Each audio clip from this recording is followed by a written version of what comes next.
This week, I spoke with White House Press Secretary Sean Spicer about a range of topics. First up, the recent WikiLeaks document dump on the CIA and what it means for our national security. Here's part of that interview. Okay, I want to talk about Julian Assange, okay? Julian Assange is now talking about how, he can get all of this information from the CIA and all of this leaks. And I'm just curious, has the president met with the CIA Director Pompeo to discuss the enormous leaking that's going on? And do they have a strategy? And my second part of that question is, given the fact that there is a very small pool of individuals from the FBI and the CIA who had access to the information that was leaked, and I think I heard one congressman, one of the 8, say that it's limited to about 30 people. Are we going to get to the bottom of who is leaking this extremely important information out? Well, the president speaks to his CIA director daily to get an update on our national security situation and the threats that we face and what we're doing to keep the country safe. That being said, we don't comment on the allegations of leaks. It is something that that holistically the president has been very, very concerned with the leaks that have come out throughout the administration, throughout government, that have been pervasive in our government for a very long time, stretching back several administrations.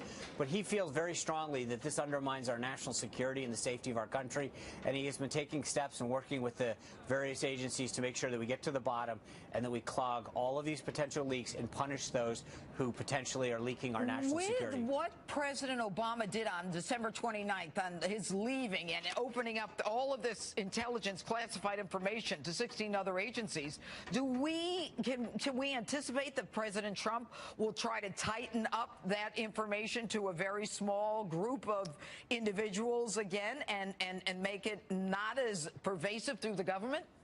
Well, the president has made it very clear to all of the agencies that deal in this area that they need to take the appropriate steps and actions to safeguard our national security efforts.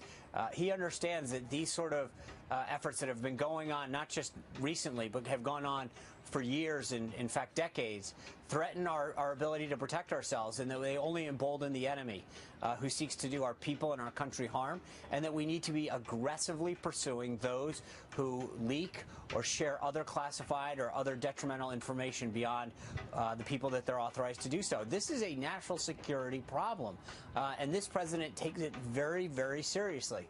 All right, last question. With Jim Comey calling on the Department of Justice to back up his statement that there was no wiretapping, do you find it, or does the president find it unusual that a man who was not shy of a camera during the last campaign would hesitate to get in front of a camera and say what he wants the Department of Justice to say?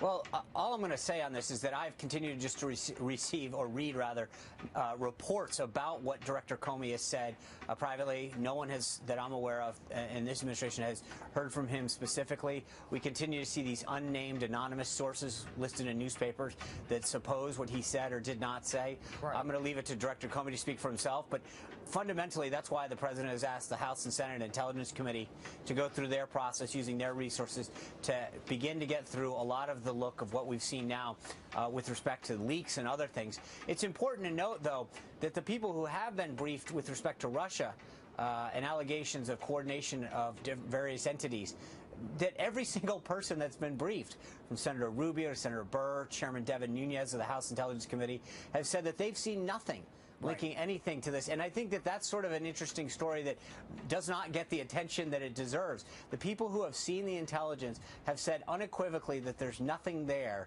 and yet that story seems to get pushed by the wayside. And that's not all. Coming up, I'll ask Spicer about where things stand with the GOP's health care plan. But next, we're back to talking leaks and back to talking Russia and back to talking President Trump. And my guest is one of our favorite liberals.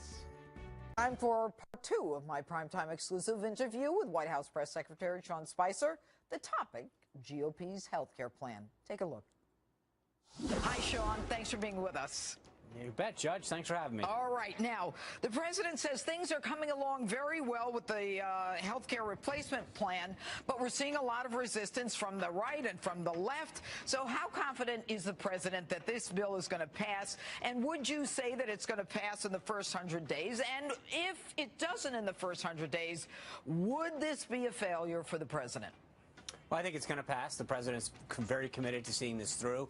He's been meeting with members from both houses and both parties, senators, congressmen, Republicans, Democrats. He understands that the current health care law is broken. We've got patients that are paying more and more every year with skyrocketing premiums. They're having fewer and fewer choices. In 1/3 of all the counties in our nation, there's only one choice for a health care provider, which is essentially making it no choice. They're not getting what they were promised 8 years ago. It is not affordable. It is not accessible. In many cases, people have a card, but they don't have care. Right. And I think the president recognized the importance of health care in our society, and he's working to get this passed through. That being said, we've hosted committee chairmen here at the White House for 3 reasons. One is to thank them. 2 is to point out that in both committees, as this has gone through in the House, there's been unanimous support from Republicans. But most importantly, this is a 3-pronged approach, Judge. It was passed that way, and we've got to do it the same way, meaning we can do certain things through an arcane process called reconciliation, which basically means there are certain things you can do legislatively and certain things you can't. We've started the bill in that process, and then there are other things that can be done administratively, and then other things that have to be done in the 3rd prong, which is additional legislative stuff, meaning that we can buy health care across state lines, expand the pool of health savings accounts, allowing small businesses to pool their resources together. But we have to look at this effort as a comprehensive effort, not just the current bill that's going through. Would it be considered a win if you just repealed the thing and started all over? Well, that's what we're doing, though. This is the most comprehensive repeal effort that we've seen. You've got to do it in a way that doesn't jeopardize people's health care. You're repairing it at the same time that you're repealing it. Well, we're repealing it, but we're also making sure that we start to put in place the phase 1 aspects of this and ensure that American people get the health care coverage that they need. Now, remember, Jeanine, this is really important. For most Americans, they get their coverage through their employer. The only thing that's going to happen through this entire plan is probably their premiums are going to go down over time as we instill more competition and choice. Wouldn't that be nice? Right, it would, because the problem with Obamacare fundamentally is that it sought to fix the problem with people not having health care. There were outside employer-based health care, Medicaid, TRICARE, and Medicaid. What happened was it affected the entire system. 1/5 of our economy was affected because the way that the Obama administration approached this wasn't to target the people who didn't have health care, but was basically to ruin the entire system for everybody, and nobody benefited out of that. Now, what we need to do is make sure we were focusing on those people who don't have care or who can't afford to have the care because of the way the system was implemented. There are some who are saying that the president has actually threatened to work against those Republicans who are not in support of the bill. Is there any substance to that? Well, look, this president is a very successful businessman. He knows how to get deals. He knows how to negotiate. He's sitting down with these members. And to be honest, a lot of times people don't fully appreciate the comprehensive nature of the approach that he and the House are taking in this. So we've had some very, very optimistic meetings with members of Congress, senators, and outside interest groups that have become very, very supportive once they hear the comprehensive nature of what the president's seeking to achieve and how he's seeking to do it. So is the president threatening anybody that he won't support them or that it'll work? Come on, That's John. not his style. That is not his style. Time will tell. My thanks to White House Press Secretary Sean Spicer. We'll be right back.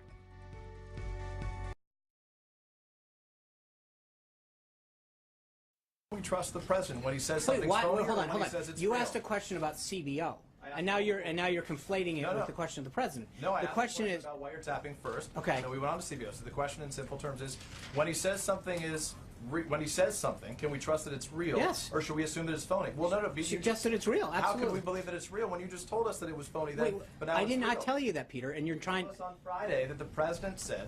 You didn't. The president said the numbers were phony then, but they're very real now. So how can we? Well, I also made. I think there's a big. Won't later say actually it was the opposite. Hold on. I think the difference is the president was talking then and now about job creation, the number of jobs. The issue that he brought up in the quote that you're talking about was the percentage of people who are unemployed. And there is no question that no matter how you look at this, whether you talk about 4.7 or 4.8 or whatever the number is, that number is fluctuates by how people calculate who's in the workforce. Okay, Peter, let me answer the question. You're not. Let me answer it. The bottom line is the percentage of people who are unemployed varies widely by who you're asking and the way you do the analysis of who's actually in the workforce. The number of people who are working and receiving a paycheck is a number that we can look at. Secondly, when you're asking about the validity of the CBO report, again, I refer you to the CBO itself. The number that they issued that would be insured in 2016 was 26 million people. The actual number is 24 million. The actual number is 10.4. That's not a question of our credibility. It's a question of theirs. Do you have anything more? The bottom line is the question that you still have not answered is, can you say affirmatively that whenever the president says something, we can trust it to be real? If he's not joking, of course. I mean, but in that case, hold on. But no, you're asking. Hold on. Start over again with joking. Okay, no. But your point is, if he's, every time that he speaks authoritatively, he's speaking as president of the United States. Like it's more than 3 million Americans voted illegally. Yes, and he still believes that. Was he joking, or does he believe it? He does believe it. Thank you.